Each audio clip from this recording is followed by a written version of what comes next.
Hello, everybody. Welcome to the Rotoworld Football Show on Thursday, November 14th, where I am Patrick Daugherty, joined by Denny Carter and Kyle Dvorchak to break down the entire Week 11 NFL slate, including this year's first. It's been a while. We haven't had a game of the century yet. We finally have a game of the century, and the Chiefs at the Bills. We've got other not games of this. Oh, actually, this one's a game of the century on NBC on Sunday night. I don't know if you heard of it. Bengals at the Chargers. Then we have the Seahawks at the 49ers. The Ravens at the Steelers. We actually do have some big marquee matchups this week. I was going to say, it's like the biggest week. I know. We're gonna break it all down, every fantasy relevant player. But Denny, someone else out there is breaking it down. We have a team, and Week 11. That's quote. Let me check my notes. Learning to tackle? ? Tell us about the New York Jets. New York Jets interim head coach Jeff Ulbrich said that the team is going to look powerfully into tackling now that we are in the middle of November, near the middle of November. And yeah, you have to respect that. Yeah, I mean, it's never too soon to work on the basics of the game. But he said we're going back to basics. He said if we've got 15 minutes in a practice, 14 and a half of those minutes will be spent tackling. Sauce Gardner, who missed a critical tackle last week against the Cardinals in the Cardinals blowout of the Jets, said, quote, "We know how to tackle." Wait, did he actually say that? He did.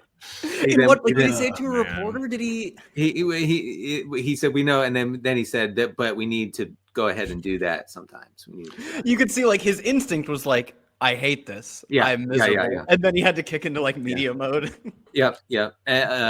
So I'd say this is a team. This is a sign of a team that's ready to make a run. You know, we're going to lay down the basics here. We're going to tackle like it's August, like it's July, like it's spring practices.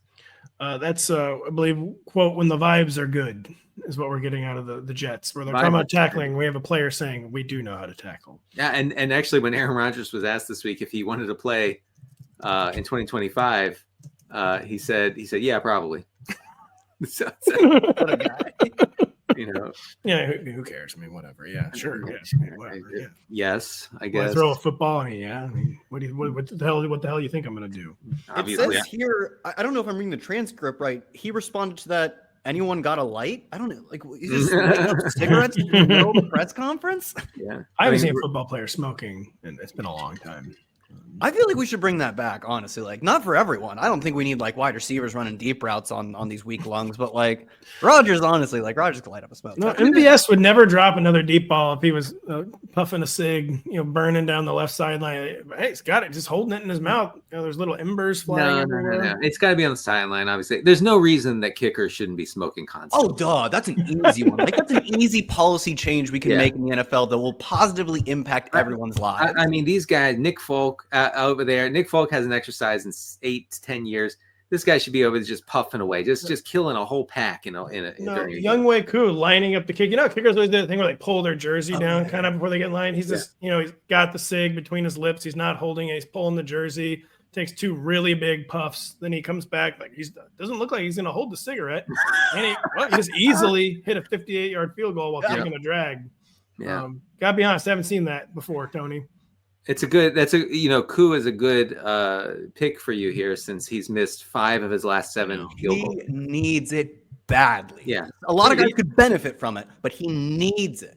Get this guy an unfiltered cigarette. It was a Raheem Morris. We're trying to get Younghoe Koo on cigs, right, man? We're trying to get him to just crush cigs. We're not talking like 2 or 3. We're talking 2 or 3 packs. Yeah. Just crushing cigs. Right. This guy's lungs function is just too good, to be honest. That's why he's missing. Speaking of too good, we have the not good and yet undefeated Kansas City Chiefs hosting the 8-2 Buffalo Bills in the 2024 season's first game of the century. Denny Carter. Patrick Mahomes is trying to pass again, but is still yet to really find a new ceiling after DeAndre Hopkins at least shored up his floor. This 45.5 game total doesn't really inspire much confidence. It's not like it's a bad total, but Chiefs Bills used to be easily 48.5 to begin, probably 52.5 a lot. Is another 260 and 2 day for the great one on tap, or might Patrick Mahomes actually hit a ceiling in Buffalo? The short of it is there's no indication that Mahomes is going to have a huge day here because the Bills keep everything in front of them defensively. The Chiefs obviously are fine with that. That's how they played it for 2.5 years now. So I think we're going to see a lot of short passing here. It doesn't mean it's a bad spot for Mahomes, but we talked about his ranking as far as like 12-team leagues go. Like I still think he's in the 12 to 14 range rather than being able to bump him up here. We did see a pretty major shift for the Kansas City offense last week against Denver. The Chiefs were 12% above their expected dropback rate in Week 10. Going into that game, they were 2% under that rate. So really big shift there. I don't know if that holds, but it is, I think, worth noting. The Bills are a run funnel, but not like of the extreme variety. And I mentioned this a couple weeks ago, but the Bills are allowing the second highest completion rate over expected on short throws, meaning throws between 0 and 10 yards. That really fits the bread and butter of this Chiefs offense. I think they should move it pretty easily, and it's another like Kelsey blow up spot, for instance. Say don't say they can short pass though. I didn't want to hear that. That was a real roller coaster when you're talking because you say QB 12 to 14, I just immediately zoned out. Like whatever, who cares? Mahomes still bad apparently, but then you got their pass rate over expected was 12% last week. So maybe lead with that.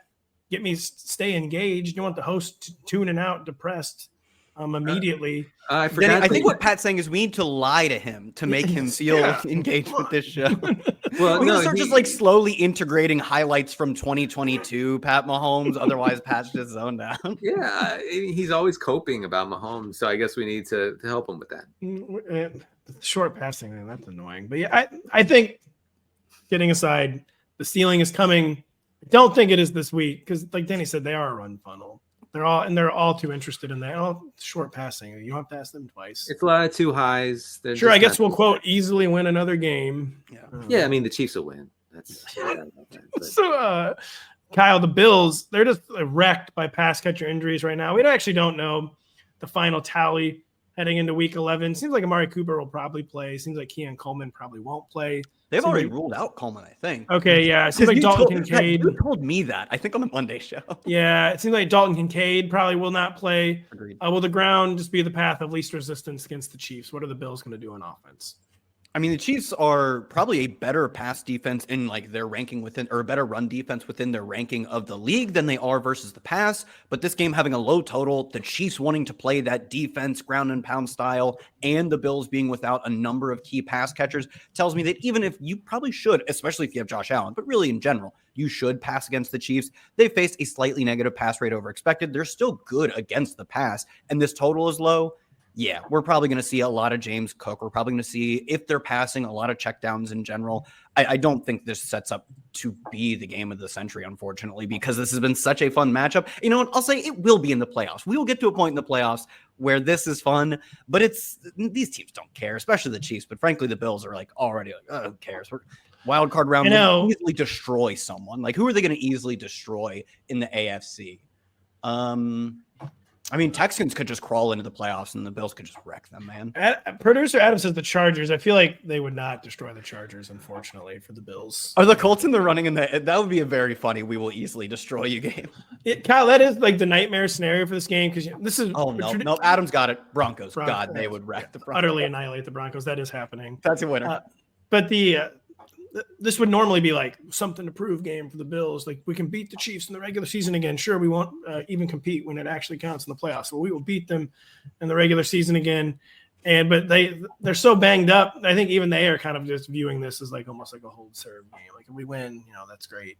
But it's not the end of the world if we lose this game. Yeah, especially because of the AFC East. It is such an easy race. The division's over. It's already won. Yeah, it's already won. So sure, obviously they would love to win this game, but the consequences of losing are rather slight. I guess, I mean, obviously we're not breaking news. The Bills are going to try to win this game. Sure, but they do.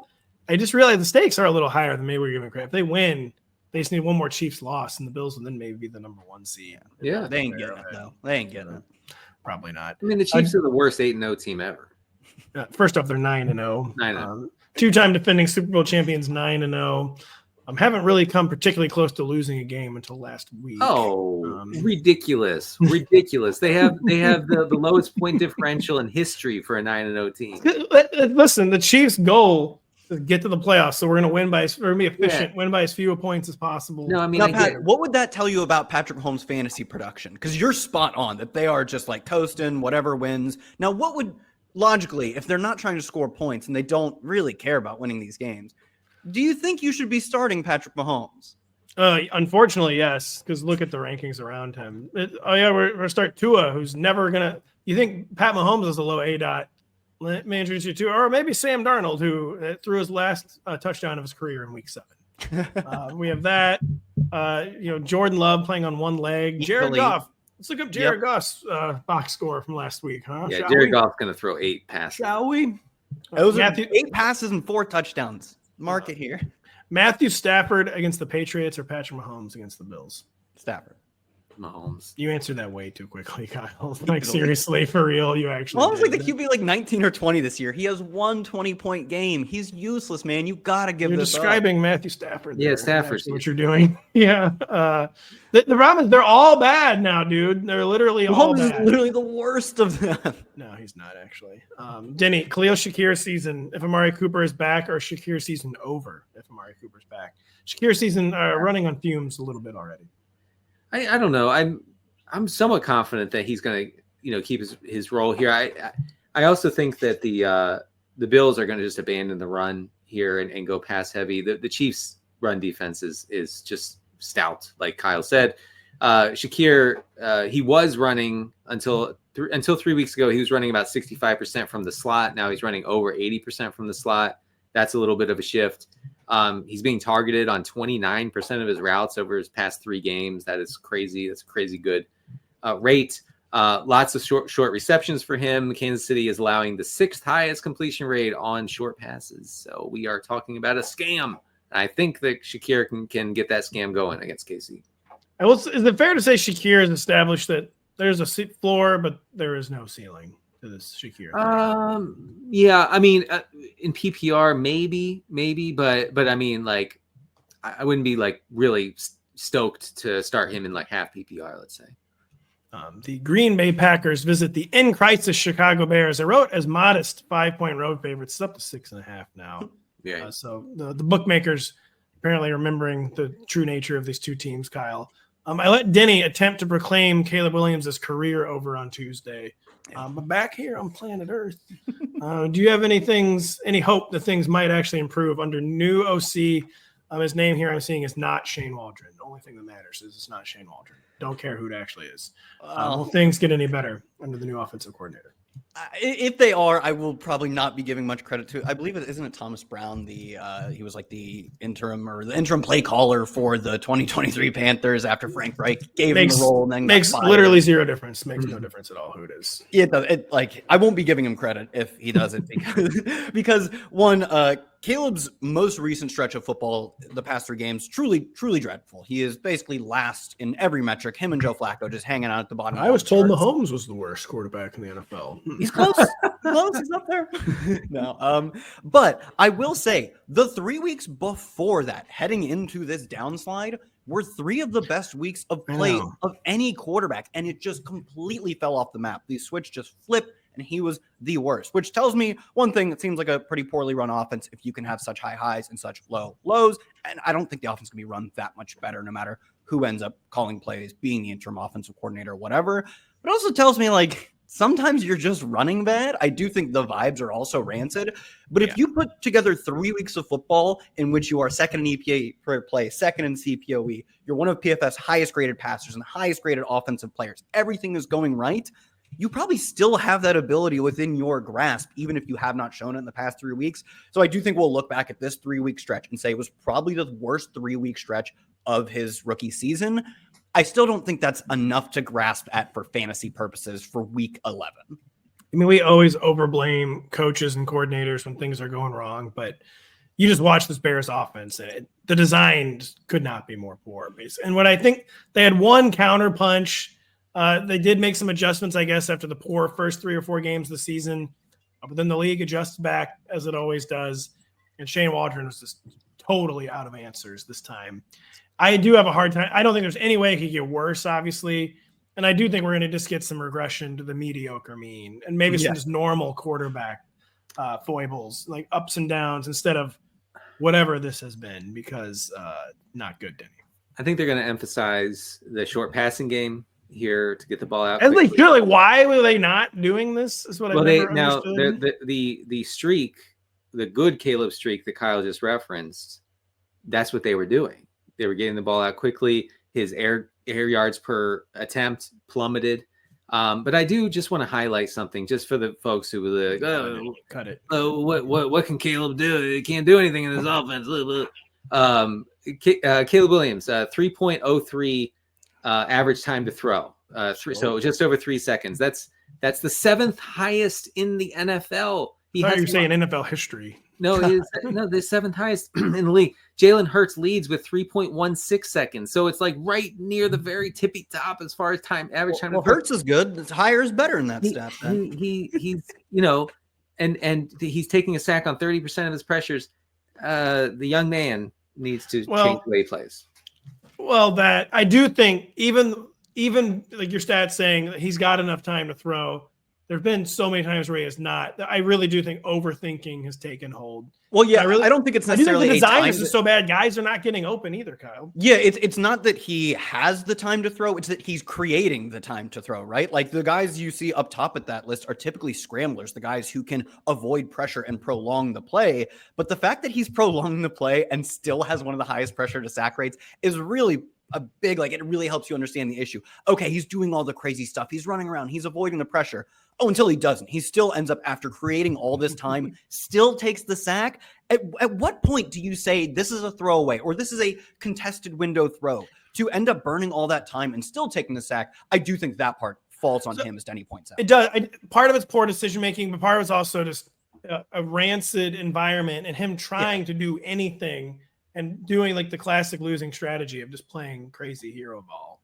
Absolutely, yeah. If you dig deeper on the why of what I said, because he definitely feels the need to play hero ball, and he got away with it in college, and he did at times in the NFL for brief stints, but it's kind of all coming apart at the seams right now.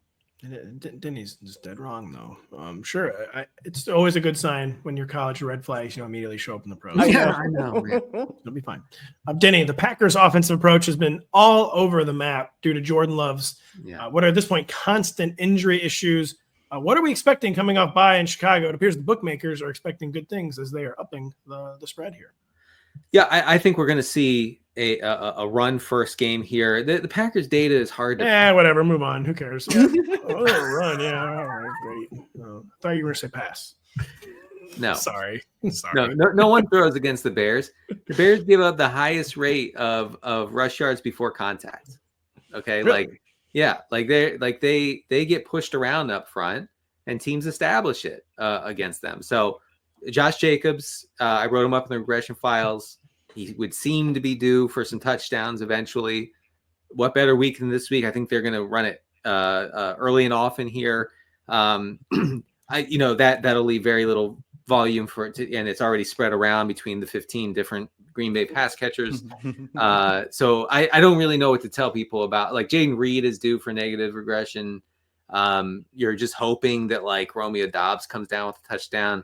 It's a tough fantasy team to parse right now. But I feel very good about Josh Jacobs. I think you have to start him. Oh, man, I thought you were just to say the Packers will actually be cool for once. No. They're not going to be ever. They're not ever going to be cool. No. And you hit the two main issue: the sprawling supporting cast. I just think the injuries, they have not been able to settle into whatever it is they truly want to do. We do know that they do truly like to run the ball, and it is a good week to do that. So, maybe they think Jordan Love's groin is in a good place, but I could see them wanting to be as conservative as possible.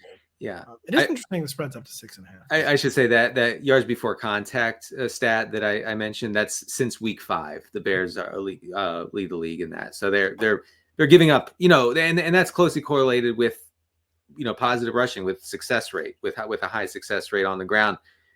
So I think that puts Josh Jacobs in a good spot, even if he doesn't get 20 plus carries, Kyle, piggybacking off Denny, are we excited about any non-Jaden Reed and Romeo Doubs Packers pass catchers, or is the target competition just too fierce and the passing volume just going to be likely to be too limited?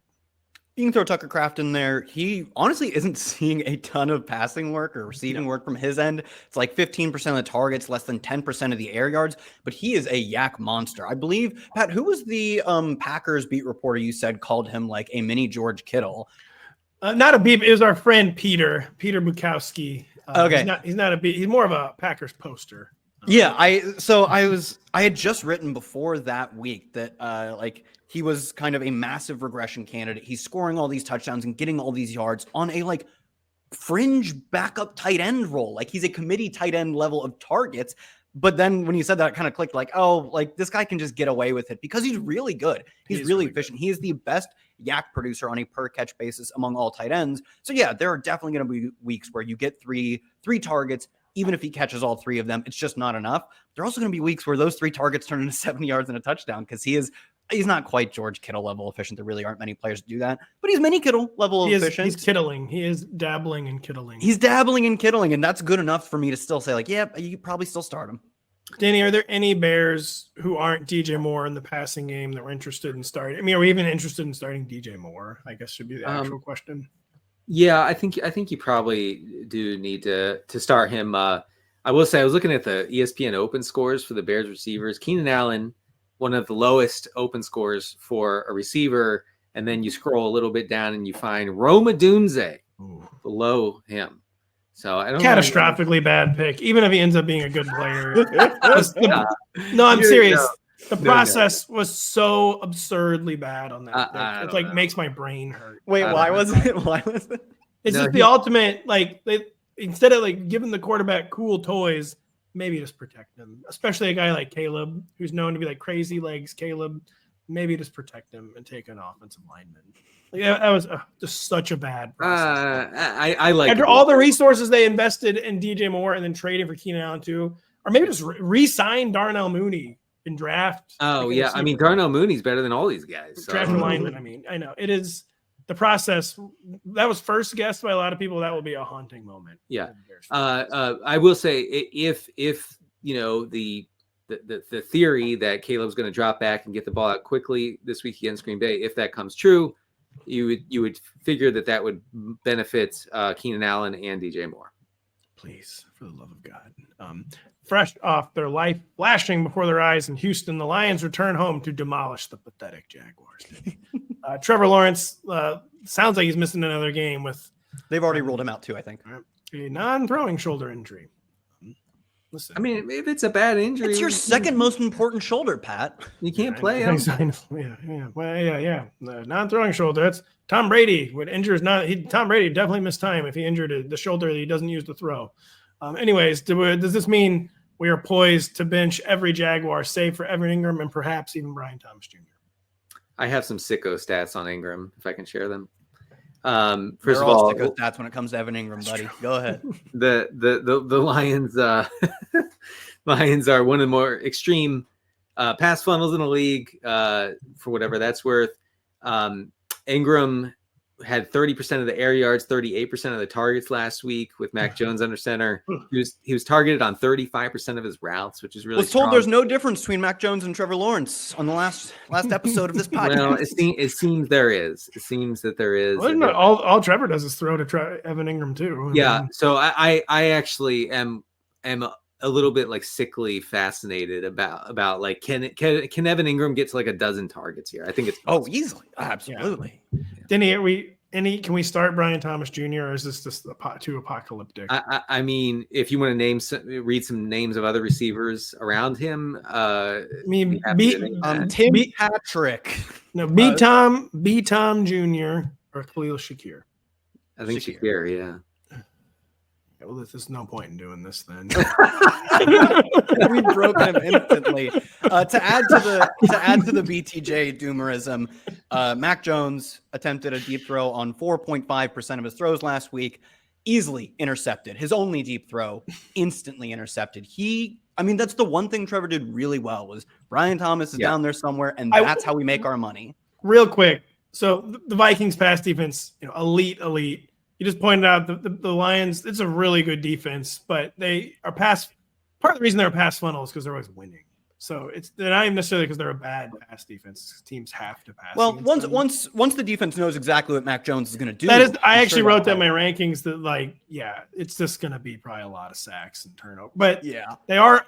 Hopefully, there's some actual production in between the sacks and turnovers, unlike last week. But I actually do think you can get Brian Thomas Jr. in there. Is what I was trying to get at. Maybe gonna be a lot of throwing because Travis Etienne. I mean, should Travis Etienne even put on his uniform? I guess he's gonna have to catch some balls, but no, he won't. I mean, no, Tank Bigsby should not put on his uniform. No, I do feel like you just have to be absolutely desperate to play either of these guys, and I am in one league. I have to play Bigsby. I just got to do it. Ooh, I actually do too. Denny's like, wow, you just have to be such a loser to play these guys. You got to be so desperate. I mean, it's embarrassing. I'm playing him in every league. I am also starting Tank Bigsby in the league. Denny, there's 2 touchdown home favorites. Maybe make this more of a Demont than Gibbs game, or is it just an everyone game for the Lions backfield? I think it's this for Kyle, game. By the way. Yeah. Kyle, why don't you take this one? Yeah, so I actually have some notes prepared on this. The Lions have blown out, truly blown out 3 of their opponents. Jahmyr Gibbs has more carries in 2 of those games, and they tied dead even in the other game. Dave Montgomery does have a 1 touchdown lead, 4-3 in those games. I think it's just clear evidence. It is a both of them game. And I think we've seen this since basically the second half, the second or third of the last season, where they became much more interested in just doing an every other drive type of mix, as opposed to the Jahmyr Gibbs is just a change of pace guy. This is a start everyone kind of game. Do we think? Honestly, we're not starting. But do we think Craig Reynolds? This seems like kind of game like Craig Reynolds. This is a Craig Reynolds and showdown game. I assume it's a 1 p.m. game, but if you're grinding the morning showdowns, this is a Craig Reynolds or Sion Vaki too. I think we're seeing the 3rd and 4th running backs in this game. A 1 o'clock showdown. Wow, that's disgusting. Denny, any non-Amon-Ra Lions pass catchers in lineups this week? I don't know if we know Sam Laporta's final status yet. Trending toward out. Can we really start Jameson Williams in a game where sometimes we overthink this? They're playing a horrific team. We should probably just start the pass catchers, but should we Galaxy brain it and not start him?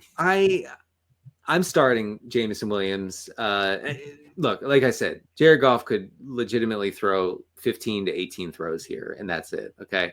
But if Jameson catches one long one, then you win. Jameson Williams last week had 55% of the team's air yards against Houston. I have a little sicko stat here. The Jags are giving up the 4th highest completion rate over expected on attempts of more than 20 yards downfield. They can be had downfield. I will say though that Detroit has a 45% 45% pass rate when leading this season. So you're going to have to get there on maybe 5 targets maybe for Jameson. Any positive Travis Etienne thoughts? No, I haven't had one of those. He was the lead back last week. He's a 3rd down guy. They're going to be. He hasn't eclipsed 60 total yards all year. Wait, really? Jesus! Oh my God! As I like to say, everything looks bad if you remember it. I remember it because I have Bigsby everywhere, and he can't get on the field. And I do too. Bigsby clearly 5 times better than Travis. I thought I had something with that guy. Man. We did. Look, I'll say for his cheat, he was going undrafted in all these summer drafts, especially redraft. We got a few starts out of him. We can absolutely declare victory on this guy who was free, and he gave us some good games. So take solace in that. He's banged up right now, so I don't think he's going to play much. No, he might not even play. Yeah. It's okay. Dearness Johnson's season. It's quick promo break season. We'll be right back after this. The Stars are out in Los Angeles, California for Sunday Night Football when Justin Herbert and the Chargers host Joe Burrow and the Bengals. Tune in to NBC and Peacock at 7 p.m. Eastern as we lead you up to kickoff in Southern California. Just take people behind the curtain. I wouldn't have ad-libbed the first California in the promo if I had remembered there's a California later in the promo. I said California twice. That's bad. You pronounce California correctly though. I could see you stumbling with it. California. I'm trying to do Schwarzenegger there.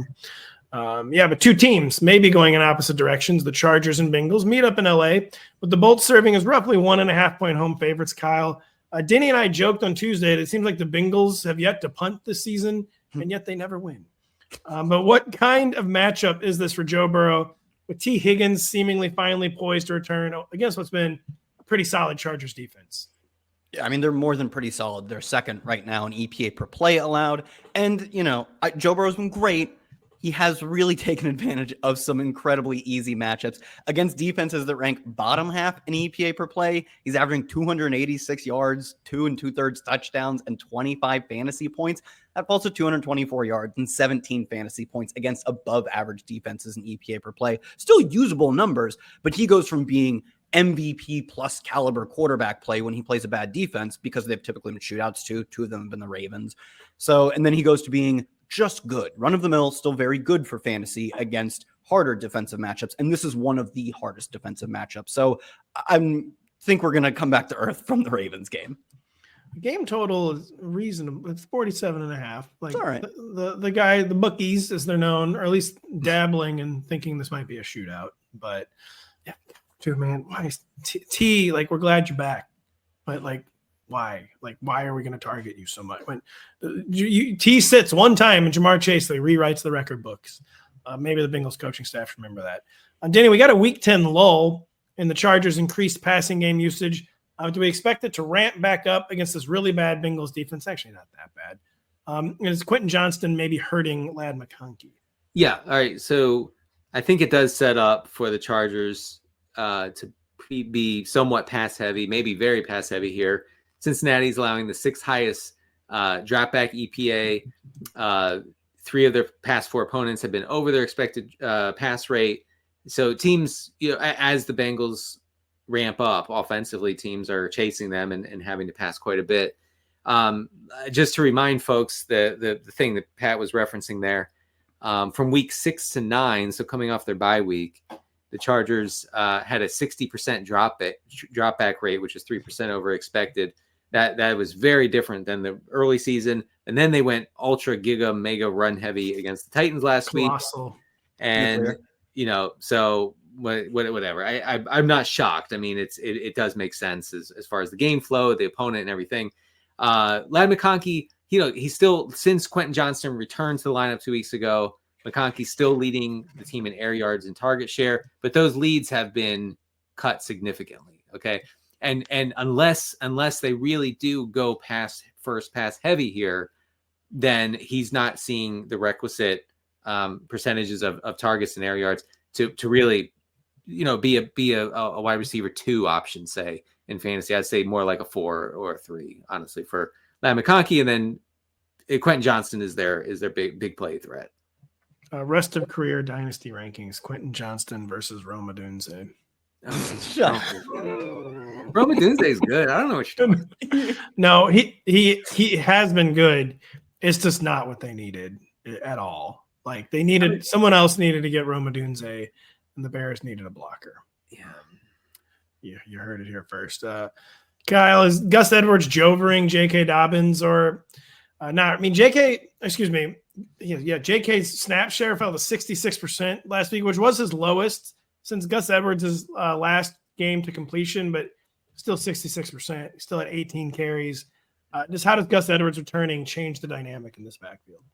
Yeah, I had a very similar stat, actually. J.K. Dobbins saw 45% of the team's carries. That was his lowest since, I believe, week 3, right around that time. Gus Edwards got hurt as well. And the fact that J.K. Dobbins has been so inefficient since the first 2 games, which I said maybe we should temper expectations from those. And Chargers fans were not happy about that. And J.K. Dobbins instantly looked like the slowest breakaway runner once again and just didn't hit the home runs, which seems to be expected. He's been one of the least efficient running backs since week 2 when he broke off his final big run. And now you're getting less efficiency, but also less volume.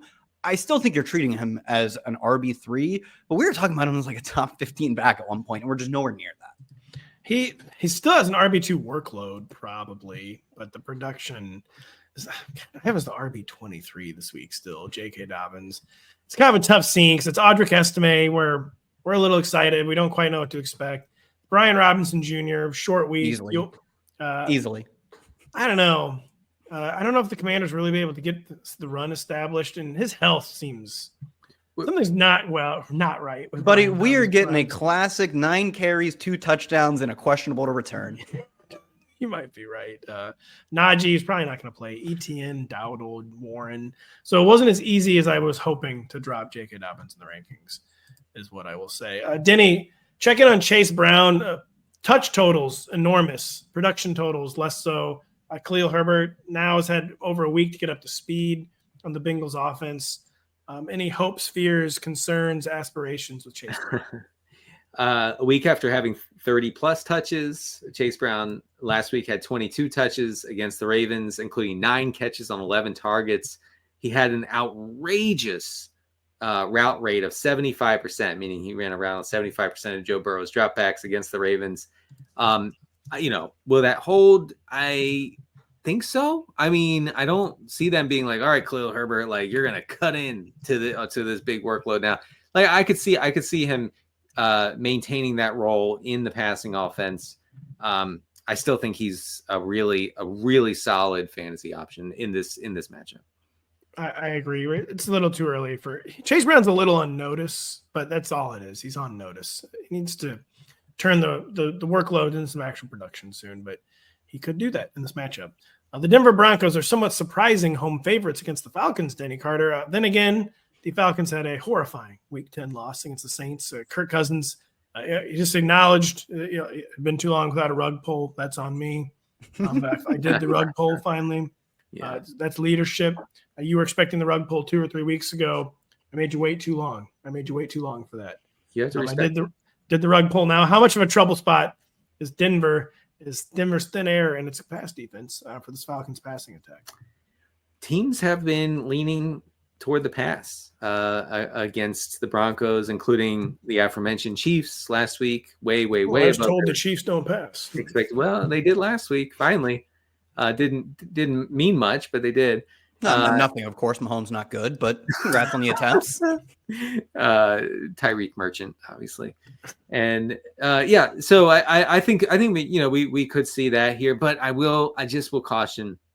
I wrote about this in the Funnel Defense Report. Will be on the site on Friday.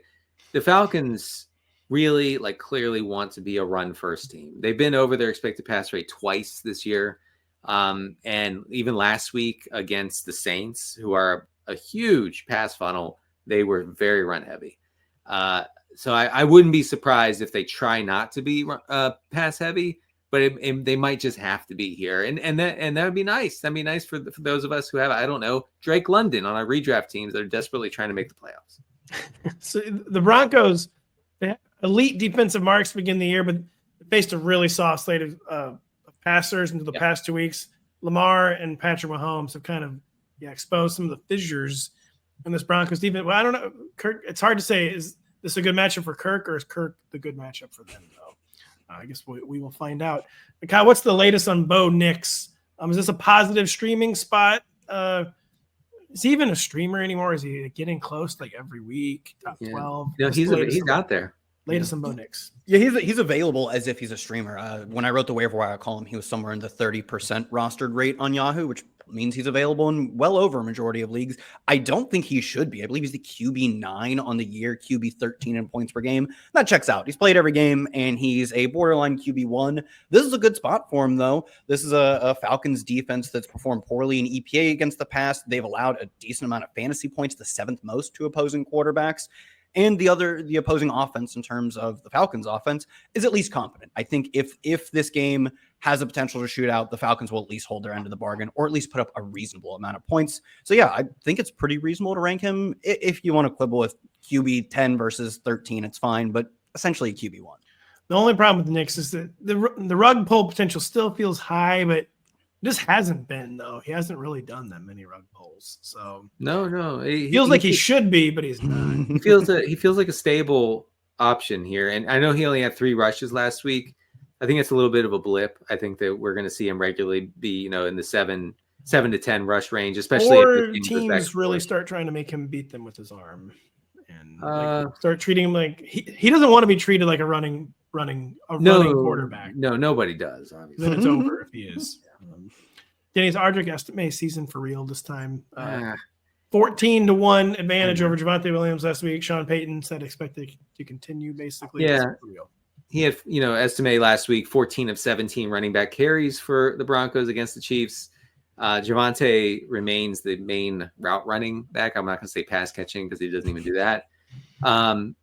Estime's like his like path to fantasy relevance is very narrow. It's like between the 20 stuff, like maybe he falls into the end zone. I wouldn't just see last week's usage and be like, okay, like that's my guy. Like I got to start him now. I can start him now. It's not a very good fantasy profile. He's going to be very sensitive to game script. So if the Falcons get up here, it's absolutely over for Estimate. He was only 45% of the snaps last week against the Chiefs, so not quite mission accomplished yet on underestimate, but someone we're at least excited to have gotten off the waiver wire, and the role could get more fantasy profitable down the stretch. With both their seasons, let's just admit it, over. The Jets host the Colts as 4-point home favorites, Kyle. You put your Zoomer cred on the line by pining for more Anthony Richardson starts, and I hope you're happy because you're getting them. And against a once solid Jets defense that this kind of seemed like it was falling apart last weekend. Did they make a change maybe in the staffing of the organization that could have precipitated this complete defensive fall off? So they're now practicing tackling. So what are the realistic expectations for Anthony Richardson's return against the suddenly shaky Jets defense? And is it over for our guy, Josh Downs?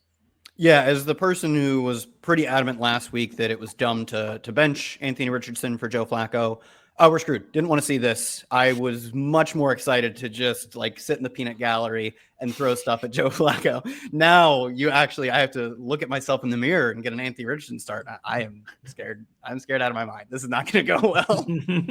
He was really, really inaccurate. I mean, the most inaccurate quarterback by every single measure through how many ever games he ended up starting. I think the one saving grace is that he doesn't make as many mistakes as his inaccuracy would suggest. He doesn't take sacks or throw picks as poorly as his awful accuracy says. And as far as Josh Downs goes, his splits have been pretty bad with Anthony Richardson. I will note in Richardson's last game, Downs logged easily his highest ADOT. It was the game, I believe, versus the Texans, in which he had like the beautiful leaping touchdown as he went into the end zone, another long catch. And if they start to push Josh Downs downfield more, where Richardson actually has a chance to have success, I feel like that's the path to Josh Downs surviving the Richardson starts. It was one game, though. I don't want to get out over his skis. I will say I think you have to start Josh Downs this week and just live with the consequences. I do think Downs is like 9 for 173 in his like range of outcomes. Like that's out or in. It's gotta be 173 is a little much, but he got kind of not the 173, but he did score and got over 100 in that Richardson Texan start. Yeah, I think people are kind of underestimating. So the floor could be non-existent, but I think we probably are maybe underestimating the ceiling odds for Josh Downs. So really, it's like boom bust risk reward for a guy who should have been like a super stable PPR guy. Instead, it's boom bust.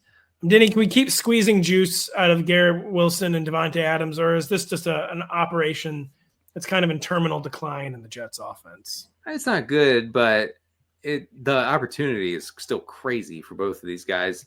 I wrote up Devontae Adams in the regression files. I feel pretty confident that things are going to stabilize for him because of the number of targets he's seeing, the number of air yards, or the rate of air yards. Wilson and Adams have combined for 56% of the team's targets since week 7. That creates a very stable fantasy environment, right? Where we know where the ball is going. So Adams has a 28%, 28% target rate on his pass routes over the past 4 games. That is really high. I think that, like I said, it will pay off eventually. He's also seeing a lot of like easy button kind of targets. Only Travis Kelce has more targets than Adams between 0 and 10 yards since week 7. So we could still get away with the scam here. And you're starting Garrett Wilson no matter what. I'm feeling pretty good for some reason about Devontae Adams though. Really? Feeling good about the Jets offense. Look, I mean, he dropped the touchdown last week. Like it's gonna happen. Kyle, what's the latest on Breece Hall versus Braylon Allen, or is this even still a thing? Breece Hall just strikes me as someone who really needs the Jets to be running more than 60 plays a game, which they are not doing, and having trouble just getting that true high-end volume. And it seems like, Aaron Rodgers is obsessed with throwing in the red zone. Yeah. Latest on Breece versus Braylon. Yeah, I think Braylon is a minor-ish issue for Breece Hall. Over the past 3 weeks, Breece Hall has still seen 62% of the carries. That's down 7% from where it was heading into that stretch. but it's still a really strong number. I think the bigger issue, and I don't think this is related to Braylon Allen, is his target share falling to 11% over the past 3 weeks. Those are the 3 games in which Devontae Adams got a full week of practice with the team. I think a big part of why they acquired Adams was they needed more receiving talent, but they needed to be throwing to wide receivers more. Like if you build half of your offense or 20% of your offense out of running back targets, I love Breece Hall. They're not even as good as he is the most efficient way to move the ball downfield.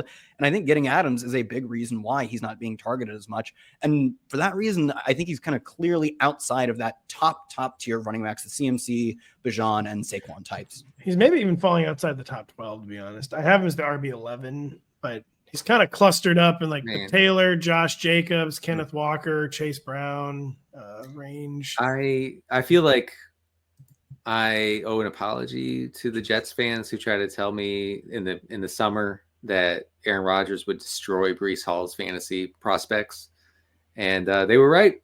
They were right. I mean, Breece Hall he's as good as ever, and doesn't matter. Aaron Rodgers, this is his show.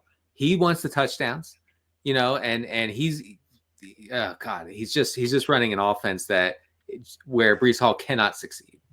Or where no one can succeed. It's a very, very tough watch. The 49ers return home from Tampa Bay as roughly touchdown home favorites versus the post-bye Seattle Seahawks. Denny, Seattle's passing game was not in a good place before the off week. DK Metcalf is coming back in Santa Clara. Can we still trust a high-volume approach from the Seahawks passing attack? Or might there be ground-based adjustments against the 49ers? Just the team coming out by be like, listen, man, passing thing wasn't working. We got to run the ball. Yeah. At first I wanted to reject this premise, but the numbers, I looked powerfully into them, and they suggested that you may be onto something with the Seahawks abandoning their ultra inefficient pass first ways. So the 49ers, top 3 most extreme run funnels on the season, and Seattle before their bye week was 4% under their expected pass rate over the 2 games before their bye week. So that shows that, maybe a little bit of shift to the run. Maybe they come out of their bye and they're like, we're just running it. Like, it doesn't matter. They frankly should. They probably should. But here's the thing. When these teams played in week 6, Seattle had a 25% rushing success rate, the lowest of that week. Geno Smith had 312 yards and a touchdown, just couldn't finish drives.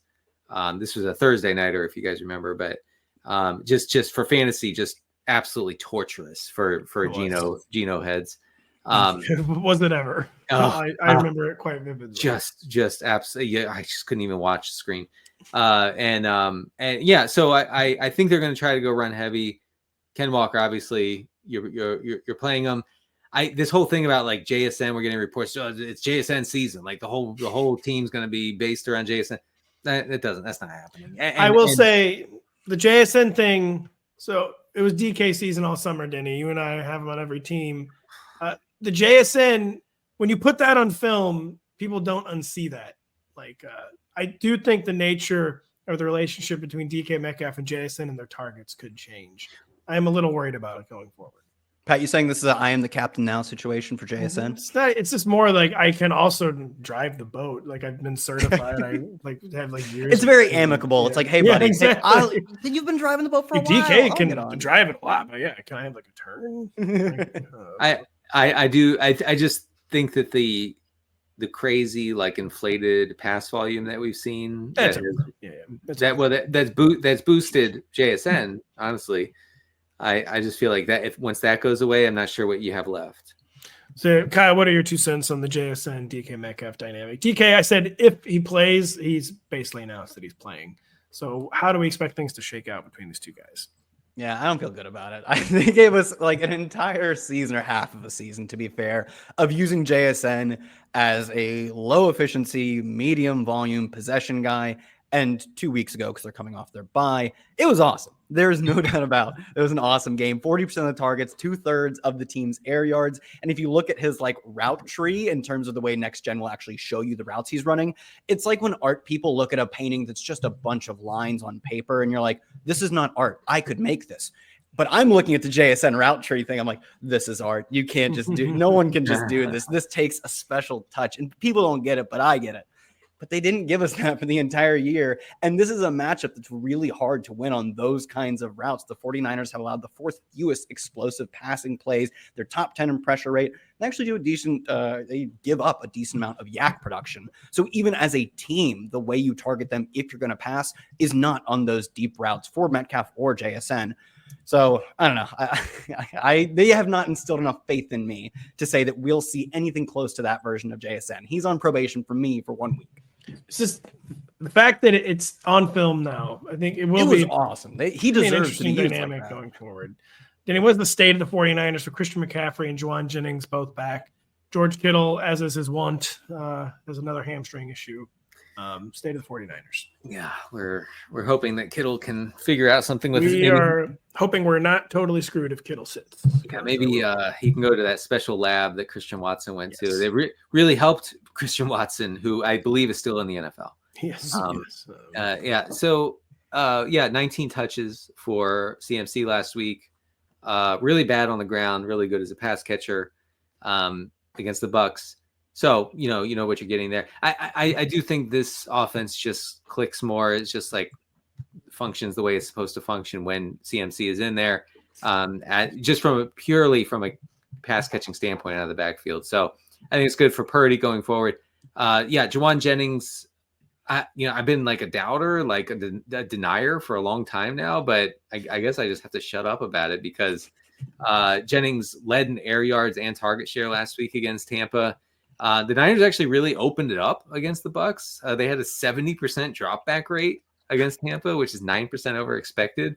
They use a lot of play action in that offense. The Seahawks have been destroyed by play action. So I guess long way of saying you should find a way to play Jennings. 12-team league, start 3 or 4 receivers, find a way. Juwan Jennings, target commander.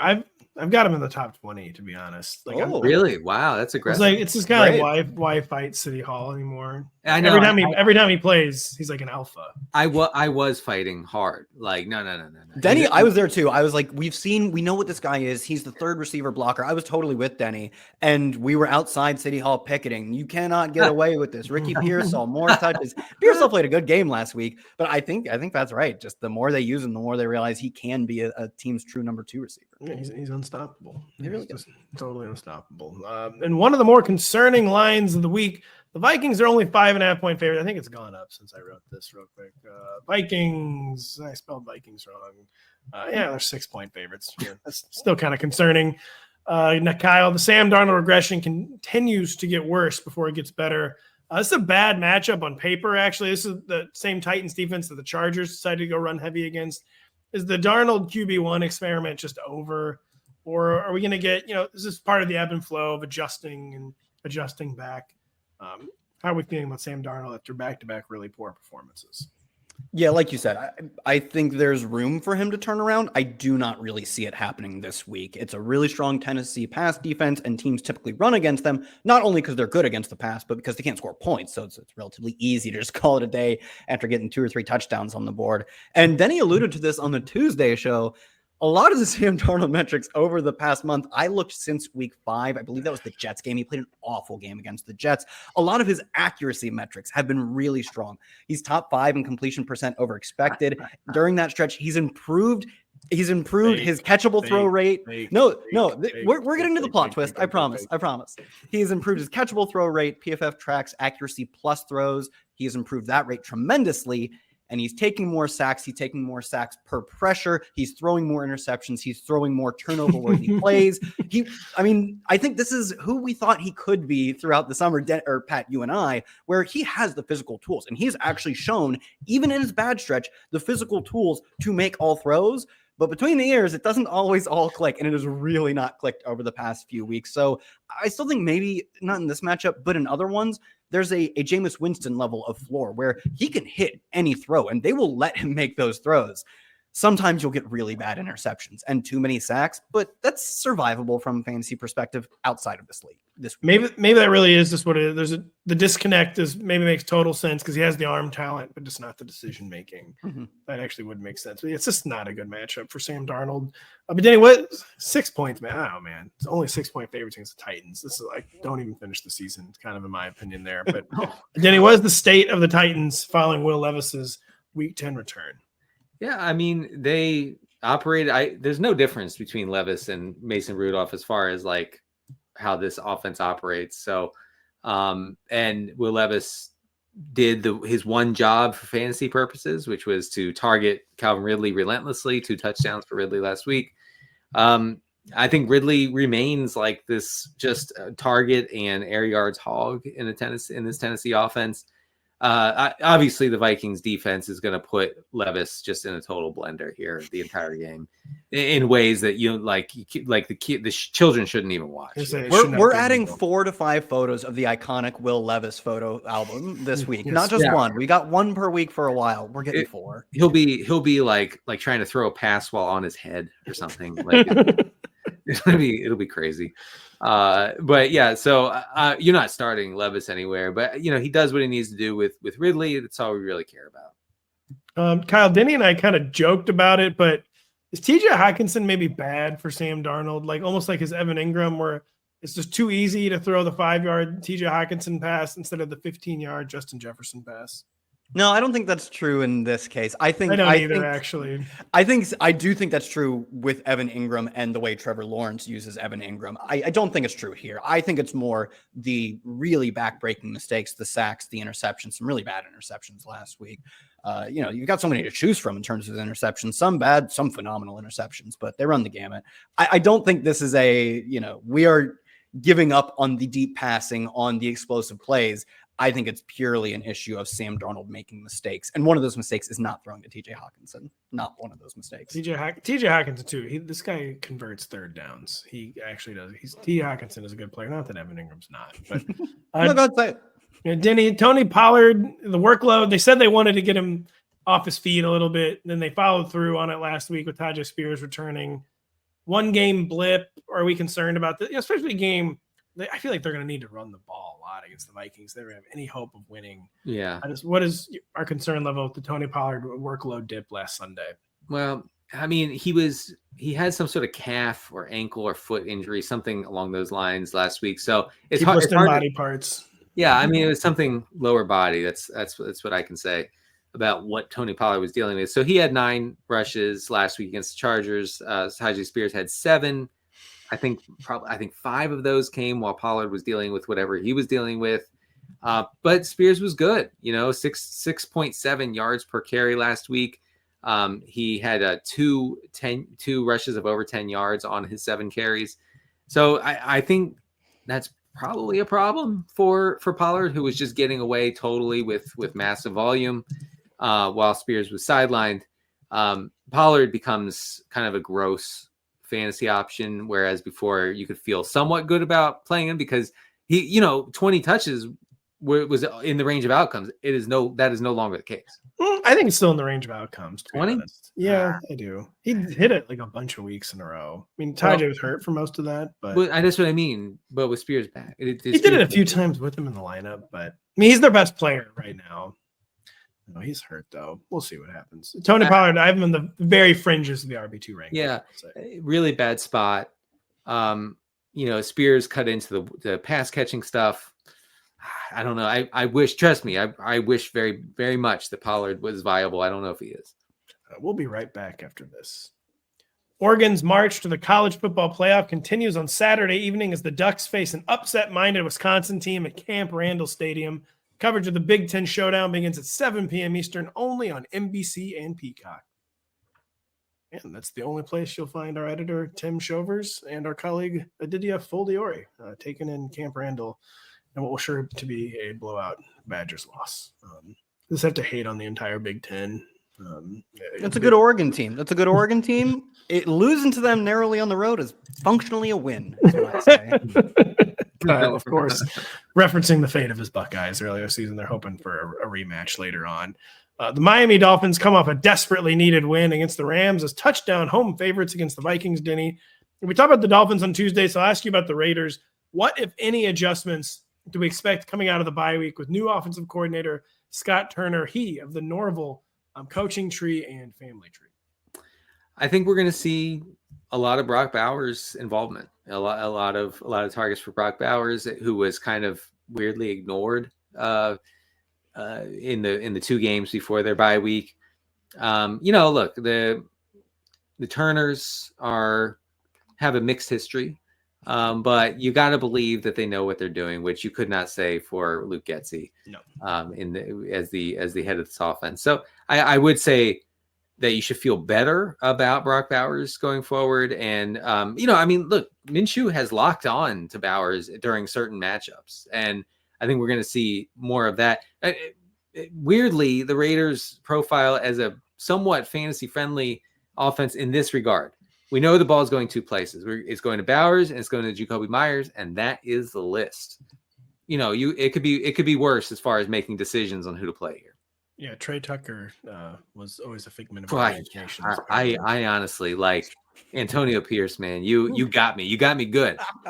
You got me real good on Trey Tucker, man. Jeez. Trey Tucker was never really real.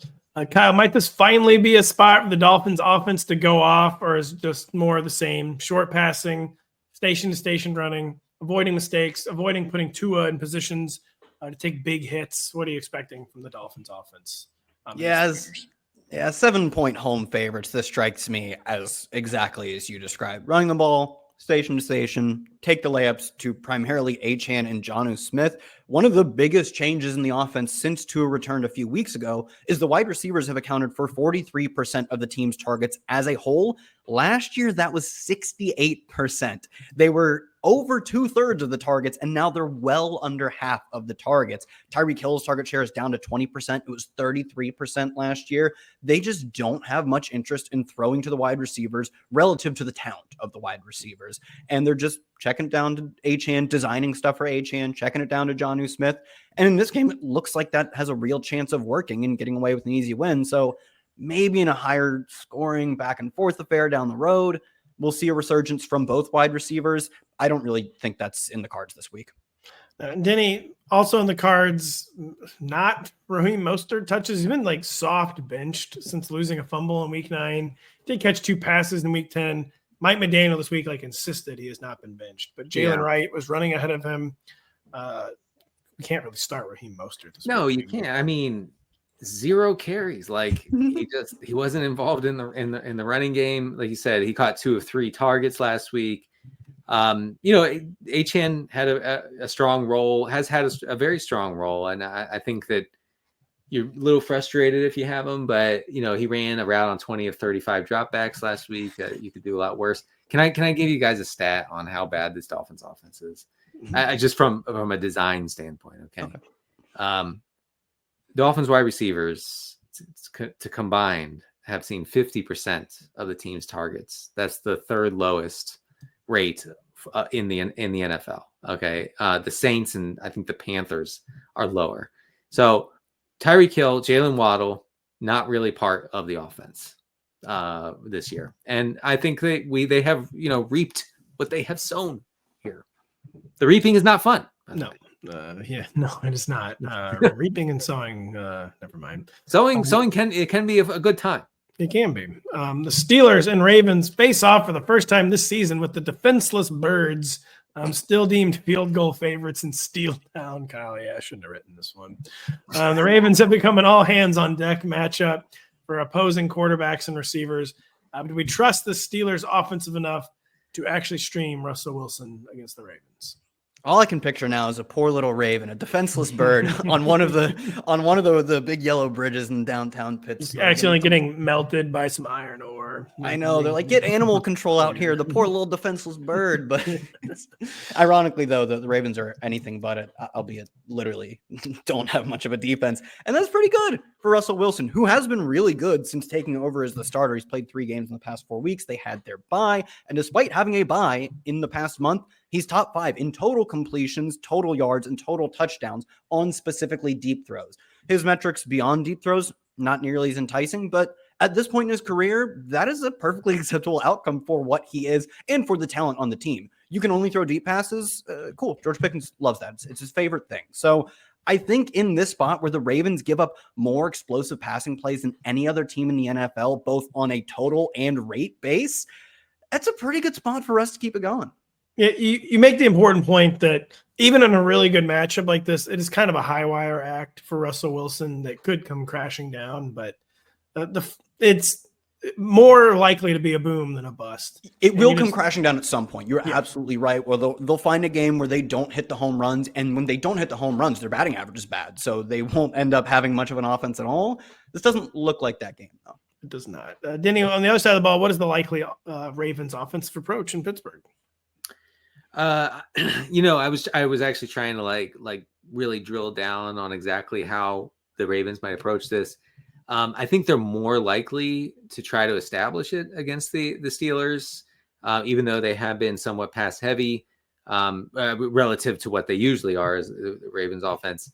But mostly I do think this is a quietly decent spot for Derrick Henry. They could, I think the pass catchers could suffer here from a lack of pass volume. I want to mention Mark Andrews, who I have in the regression files. The guy has caught 4 touchdowns on his past 17 receptions. He's caught 7. Those 17 receptions come on 18 targets. He's running hot. Okay. Oh, good player is efficient, and all of a sudden he's due to regress. I'm kidding. He's obviously super due to regress. Yeah, and then Isaiah Likely returned to practice this week. Still dealing with a hamstring injury, but it looks like he will play. I will say that I was just looking at the site, and it looks like Najee Harris practiced today, and Jalen Warren it was added to the injury report. Oh, Jesus, great. So ask Kyle, Jalen Warren season. If Najee doesn't play, a Ravens defense allowing the fewest rushing yards in the league. It's partly because they allow the most passing yards in the league, but they only allow 3.4 yards per carry. Kyle, trying to make sense then of what Denny just told us. Yeah, I mean, I didn't actually think Najee was that likely to miss this game because he is the ultimate. He needs 0 practice time to actually play. I think it's just an archetype thing. Like Derrick Henry was always this way with the Titans too. It's like DNP, 30 carries, 150 and a touchdown. By the way, he's a full participant on Thursday, so he's gonna play. Yeah, I mean, Warren stabilized in that 10 to 12 touch range, which makes him RB3 adjacent. We still haven't seen the advanced efficiency numbers really catch up with where they were last year. But on a per carry and per touch basis, he is improving compared to where he was at the start of the year. You can start him, but assuming nothing weird happens with Najee, I still think he's a boom bust at best RB3. Denny, you kind of alluded to Mark Andrews being due to regress. Do we like the ancillary guys like Mark Andrews and maybe even Mike Williams in this game? Total's not like sky high, but 47.5 is pretty high for Ravens and Steelers. Do we like the big guys here? Yeah, with tight end being what it is in fantasy, like I'm not gonna go around being like you can't play Mark Andrews. Like who are you gonna play? So yeah, but the return of Likely is a problem for him. Like I mentioned, Mike Williams, man, I feel like you have to be like filling a lot of flex spots, right? To be like, I'm gonna throw him in. You're hoping for a touchdown. That's basically it. But look, the strength of Russell Wilson in this passing attack is downfield, and the Ravens are getting bludgeoned downfield. So maybe if there's any spot to start him in, I think it's here, Mike Williams. Mike Williams or Marquez Valdez-Scantling.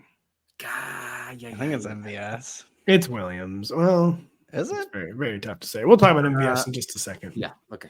The chastened Houston Texans travel across state to face the collapsed Dallas Cowboys, Denny. We talked on Monday about the panic level for both these offenses. Do we even expect Houston to do anything different with Nico Collins back in the lineup? Or is it just going to be more cowardly Joe Mixon ball for an offense that's like, just clearly has no sense of self right now? Like I said on Tuesday's show, the Texans last week had the second lowest first down pass rate, and only the Cowboys were lower. So we know what's happening here. Like this is just a mixing game. You're hoping, that Nico can get there on like a long reception or something, but I do think they're going to be ultra run heavy here, and it's going to come at the cost of all the pass catchers for Houston. Well, they're going to be ultra run heavy except for Nico. I think we're going to see a humongous Nico target. I hope. I need it, buddy. Bank Zimmer is knocking down on the door. The Texans, I think, probably want to win this game like 23-0. Yeah. I don't know. I think they kind of want to get everything back on track. That'd be nice. I think they might try to. Bobby Slow is so conservative. I think they might try to quote. This is not my. I don't use this name. Try to stunt on the Cowboys. I hope so. That'd be awesome. We need it. Nico, they need him so ridiculous. Yeah, they're averaging 4 fewer points per game without Nico, which is like an insane split for a non-quarterback. Yeah, we'll see. What are realistic expectations for CeeDee Lamb and Jake Ferguson, Kyle? After a genuinely historically bad performance by Cooper Rush last Sunday. Yeah, a lot of good stats floating around the internet on how bad it was. It was the worst yards per attempt on at least 20 throws in the past 23 years. So, and it was the second fewest raw passing yards on at least 23 attempts this century. Oh man, you could split it a lot of ways. None of them look good. I will say Cooper Rush was still bad in 2022 when he started 5 games. They went 4-1. He was pretty bottom feeder in pretty much every metric, but he was not X in the last century levels of bad. He kept at least CeeDee Lamb moving to the tune of, I think, 16.5 fantasy points per game. And I think with Lamb being the entirety of this team's passing attack, you are still starting him, and borderline wide receiver 1 if he's getting a third plus of the team's targets. Beyond that, no, you don't need to start Jake Ferguson. Why would you do that to yourself? Because tight end is so bad. He's part of the reason it's so bad. He is Jake Ferguson or Dalton Schultz. Bet you didn't think I'd ask you that one. I knew that was the most obvious one because I can't tell them apart. Do we have a starting quarterback for Dallas yet? They're going to start Rush. I don't know if it's been. I don't remember if it's been announced they're starting Rush. Yeah. Well, you have a source? Me? They're not starting Trey Lance. I don't know what I want, but I guess Rush is probably better for the pass. Denny wants Taysom Lance, but I'd be interested in that. But Pat, you said this many times. The thing about dual threats is they have 2 threats, and he is the most mono threat that's employed by the NFL right now. Yeah, he cannot throw. Like he's Kendall Hinton levels of just only can run the football. I'm so sorry because I was really excited to draft Trey Lance in the 8th round when he didn't start a single game that year. But he's bad. He is working to confirm that he is not good.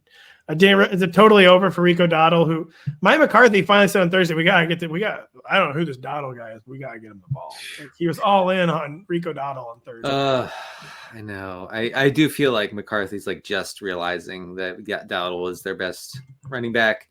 Something I should have realized in the summer, of course, but you guys wouldn't let me. You guys, there was no way to know that Zeke was washed. It hasn't been happening. Denny had to vouch for Zeke for a 3rd time. If someone would have shown me a clip of Zeke sleeping during a meeting, I would have been out. I would have been in on Dowdle. Dowdle had 12 of 18 running back rushes last week. He ran a route on 14 of 32 dropbacks, had 3 targets, and that's really what you're trying to get here because Houston just absolutely shuts down opposing running games. So you're just hoping that Dowdle can catch like 3 to 5 passes and do something with that. But man, I'm just, you care about CeeDee Lamb in this offense, and that's about it. McCarthy called Rush the starter shortly after the game. I was pretty sure that's true, but I wouldn't speak out of turn. All right, Kyle's source being a easily on the record sourced quote. Yeah. The 1 week resurgent Saints host the bye week rested Browns as 1-point home favorites, Kyle. In theory, this is a strong streamer spot for Jameis Winston. The low game total around 44.5 suggests otherwise, though. It doesn't say bench him, but are we firing up our Browns in this game, or are we just due to get disappointed? We're kind of always due to get disappointed with Jameis. The Saints have been a good defense against the pass from 9th in the EPA and have allowed the 9th fewest fantasy points allowed. But so what? They're good at playing defense. You think Jameis Winston cares? He's not out here to be like, we got to get an efficient 8.4 adjusted yards per attempt over expected. He came to do 2 things: throw dastardly interceptions and chew bubblegum. And he's all out of bubblegum. So this is a big game. Now he's just going to chuck it. He has over 400 air yards and over 40 attempts in both of his starts. I think the idea of a volume-based quarterback is generally fraudulent, because you know how you get to a lot of volume is you're not very good. You have to attempt a lot of passes. Jameis is one of the very few exceptions. So I will accept him as a fringe QB1 this week. And they've also traded the number one corner and, of course, fired their defensive coordinator, the former head coach, Dennis Allen. So the Saints could be softening up as a matchup very quickly. Denny, the Saints do anything different on offense last week in their first game like Dennis Allen? Because it wasn't like weeks 1 and 2, but it was the closest we've seen the Saints look to their weeks 1 and 2 mode, where all of a sudden they have MVS going, quote, sicko mode. Like, I don't know where in the world that came from. Did they do anything different in their first game without their head coach? Yeah, they actually did the cool stuff that they were doing in the first 2 weeks when they were lighting the world on fire. 60% motion rates. That's way higher than the previous, like, I'm looking at the stat sheet now, 7 weeks prior to that. They played more 11 personnel, more, play action 37% last week against the Saints. That is way above their season average and is near where they were in week 1 and 2. So they seem to have gotten back to the things that are cool, and it paid off. I do want to say just quickly, Derek Carr functions really well when he's not pressured. The Falcons don't pressure anybody, so Carr was fine last week. The Browns do pressure the passer, so I don't think we're going to see a repeat of last week. I think Carr will struggle here, and it makes me a little bit hesitant on everybody in this offense, except for, of course, Kamara and my guy Taysom. Say the line, Danny. We're starting Taysom this week. Yeah, we're starting Taysom.